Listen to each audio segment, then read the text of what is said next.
जय सिया राम। सब सुख लहे तुम्हारी सरना, तुम रक्षक काहू को डरना। बाबा नीम करोली जी महाराज के बारे में कहा गया है कि दुष्टन शरण आन जब परई, पूरन इच्छा उनकी करई। कोई भी दुष्ट व्यक्ति कितना भी बड़ा दुराचारी हो, उसने गलत कर्म किए हों, लेकिन बाबा जी की शरण में जब पहुंचता था तो बाबा जी उसको अभय दान दे दिया करते थे। अगर वो व्यक्ति बदल गया है, अपने पुराने वृत्तियों से उसने खुद को बाहर कर लिया है, तो निश्चित तौर पे बाबा का वो कृपा पात्र बन जाता था। बाबा के ये वचन है, एक बार दादा मुखर्जी से बाबा नीम करोली जी महाराज ने खुद कहा कि दादा हम क्या करें, हमें दया आ जाती है। कोई भी व्यक्ति, चूँकि स्वभाव है ऐसा ईश्वर का, और कोई भी व्यक्ति देवता अपने स्वभाव से अलग कृत्य नहीं करते। यह स्वभाव है ईश्वर का कि जो भी उनकी शरणागति में जाता है, उनकी शरण में जाता है, उस पर निश्चित तौर पे दया करते ही करते हैं। बाबा नीम करोली जी महाराज ऐसा ही क्या करते थे। आज भी जो लोग उनकी शरण में हैं और पुराने उनके कर्म चाहे किस प्रकार के भी रहे हों, प्रारब्ध की वजह से चाहे कितनी ही परेशानियाँ उस व्यक्ति के जीवन में आ रही हों, लेकिन अगर वो बदल गया है, अपने पुराने खेल से बाहर आ गया है, उसने स्वीकारोक्ति कर ली है, उसने अपनी गलती मान ली है और ये वचन दे दिया है बाबा को कि आगे से वह ऐसी गलती नहीं करेगा, तो ऐसे लोगों पे बाबा निश्चित तौर पे कृपा करते हैं। कृपा ही नहीं करते बल्कि निहाल कर देते हैं, माला माल कर देते हैं। कई इस तरह के उदाहरण हैं। एक बार की बात है, वृंदावन में जब आश्रम बन रहा था तो जो मैनेजर नियुक्त किया था बाबा ने, वो मैनेजर क्या करता था कि जब भी मौका मिलता था कुछ सीमेंट की बोरियां बेच दिया करता था। जब भी मौका मिला कुछ सामान वहाँ से बेच दिया। अब सब कुछ जाने वाले बाबा से ये सब भला कैसे छुपा रह सकता था। बाबा तो उस व्यक्ति की वृत्ति भी बदलना चाहते थे, तो बाबा ने कुछ ऐसी लीला की कि उसने स्वयं स्वीकार कर लिया, मान लिया कि हाँ, उसने सीमेंट की बोरियां बेची हैं। बाबा ने पूछा कि कितने की बेची, तो उसने कहा कि 250 रुपये की। क्योंकि उस समय की बात है, ये 1960 के दशक की बात है, 250 रुपये का महत्व हुआ करता था। तो उसने कहा कि 250 रुपये में उसने सीमेंट की बोरियां बेची हैं। तो बाबा ने 250 रुपये अपने पास से निकाला और उसको दे दिया। अब देखिए, कहाँ चोर जब पकड़ा जाता है तो उससे वसूली की जाती है, उसको दंड दिया जाता है, लेकिन बाबा यहाँ बिल्कुल एक अलग कार्य करते दिखाई दिए। उसे 250 रुपये और दे दिया और कहा कि ठीक है, तुम्हारी आवश्यकता थी, तुमने बेचा, लो 250 रुपये और यहाँ से चले जाओ। वो जो मैनेजर था वो वहाँ से चला गया। उसे लगा कि ये बाबा भी कितने भोले हैं।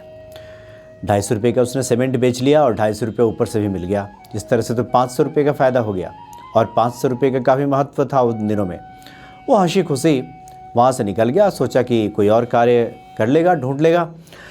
लेकिन बाबा तो उसकी वृत्ति को बदलना चाहते थे, उसे सुधारना चाहते थे, राम नाम से जोड़ना चाहते थे। बाबा अक्सर कहा भी करते थे अपने करीबी लोगों से, कोई भी करीबी व्यक्ति उनसे पूछता था कि बाबा, ये ऐसे लोगों को मुक्त हस्त आप क्यों बांटते रहते हैं, इतने प्रसाद दे देते हैं, जो कुछ होता है सब उठा के दे देते हैं, आप लोगों के बारे में पता नहीं करते कि वो कैसा व्यक्ति है और उसका सब ठीक कर देते हैं आप। तो बाबा कहा करते थे कि मेरे पास से आया है, जब हम नहीं देंगे तो कौन देगा, ये परेशान है, जब हम इसे नहीं देंगे, इसका सब ठीक नहीं होगा, तो फिर ये राम को कैसे जानेगा, राम को कैसे भजेगा। लेकिन यानी जब तक उस व्यक्ति के जीवन की परेशानियां खत्म नहीं होंगी, जहाँ पे उसकी समस्या है, जहाँ पे वो अटका पड़ा है, वहाँ से जब तक उसको निकाला नहीं जाएगा, तब चाहे आप कितना भी ज्ञान दे दीजिए, राम की महिमा बता दीजिए, वो व्यक्ति जुड़ेगा नहीं। इसलिए बाबा कहते थे कि पहली आवश्यकता यह है कि जो दीन दुखियारे लोग हैं उनके दुखों का अंत किया जाए, और यही बाबा किया करते थे। तो उस मैनेजर के साथ भी बाबा ने ऐसे ही किया। जब मैनेजर वहाँ से गया, काफ़ी दिनों तक मारा मारा भटकता रहा, कहीं कोई नौकरी नहीं मिली, थोड़ी बहुत मिली भी तो कहीं पैसा फंसे, इस तरह की बहुत सारी परेशानियाँ उसके सामने आने लगी।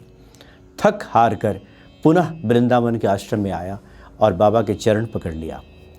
बाबा ने इस बार दया कर दी। दया तो पहले से ही कर रहे थे, वो तो चाहते थे कि इसकी वृत्ति बदल जाए, ये स्वीकार कर ले कि उसने गलती की है और आगे नहीं करेगा। उसके बाद बाबा ने उस मैनेजर की व्यवस्था लखनऊ में कर दी। लखनऊ में जो हनुमान सेतु मंदिर बन रहा था वहाँ पे उनको भेज दिया और कहा कि अब वहीं जाकर नौकरी करो, और उसके बाद उसके जीवन यापन की व्यवस्था कर दी। ऐसा ही हुआ था। भूमियाधार जब मंदिर का निर्माण चल रहा था, बाबा को किसी ने सूचना दी कि एक जो कर्मचारी है वो सीमेंट बेच देता है, वहाँ बालू बेच देता है। तो बाबा जब वहाँ पहुँचे तो उस व्यक्ति को बुला करके पूछा कि तुम क्यों करते हो ऐसा।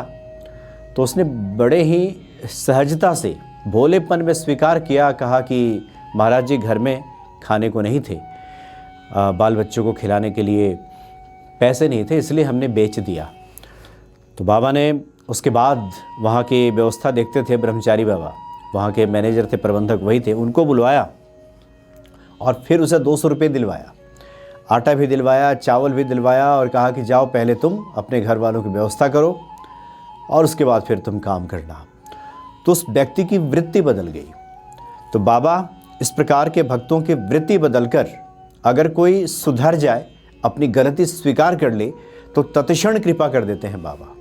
लेकिन होता यह है कि लोग बाबा को, हनुमान जी को पुकारते तो अवश्य हैं, पूजा भी करते हैं, हनुमान चालीसा का पाठ भी करते हैं, लेकिन खुद को बदलना नहीं चाहते। वो चाहते हैं कि जैसे वो हैं वैसे ही बने रहें, जो कुछ भी वो करते हैं वो करते रहेंगे। अब इसी में आकर के बाबा और हनुमान जी मदद कर दे। लेकिन इतना विश्वास रखें कि जो लोग भी स्वीकार कर लेते हैं कि अब वो पुराने खेल में शामिल नहीं होंगे, उन्होंने खुद को क्विट कर लिया है, अपने को अलग कर लिया है, तत्क्षण बाबा कृपा कर देते हैं और उस व्यक्ति का कल्याण हो जाता है। कई इस तरह के उदाहरण हैं। बाबा जी को लेकर जितनी पुस्तकें लिखी गई हैं, जिन जिन भक्तों का संस्मरण, जिन जिन भक्तों से हमारी भी भेंट होती है, सबका एक ही कहना है कि बाबा की जो दयालुता है वही किस्से भरे पड़े हैं सभी पुस्तकों में, और उनके जो भक्त हैं उनके मुख से यही बातें निकलती हैं। बाबा हमेशा दे दिया करते थे अपने भक्तों को, कहते थे कि लो और लो और लो कह करके देते रहते थे, और कहते थे कि अगर हम इन्हें प्रसाद देकर खुश न करें तो ये मेरे पास फिर कैसे आएंगे और राम नाम कैसे लेंगे, हनुमान जी का, राम जी का नाम ये लेंगे कैसे। इसलिए इस त्रिगुणात्मक सृष्टि में सत्व, रज एवं तम के एक निश्चित अनुपातिक मिश्रण को लेकर हर मनुष्य उत्पन्न होता है, और जो उसके मूल स्वभाव, मूल प्रवृत्ति, चरित्र एवं व्यक्तित्व का कारण परिचायक होता है। अनगिनत संख्या के ऐसे भिन्न भिन्न मिश्रण संसार में अरबों की संख्या में जो मनुष्य हैं उत्पन्न हैं। सबके अपने अपने स्वभाव हैं, सबके अपने अपने कर्म हैं, और उसी के अनुरूप सबको फल की प्राप्ति होती है। लेकिन जो बाबा की शरण में चला जाता है उसका तो सब बाबा संभालने लगते हैं।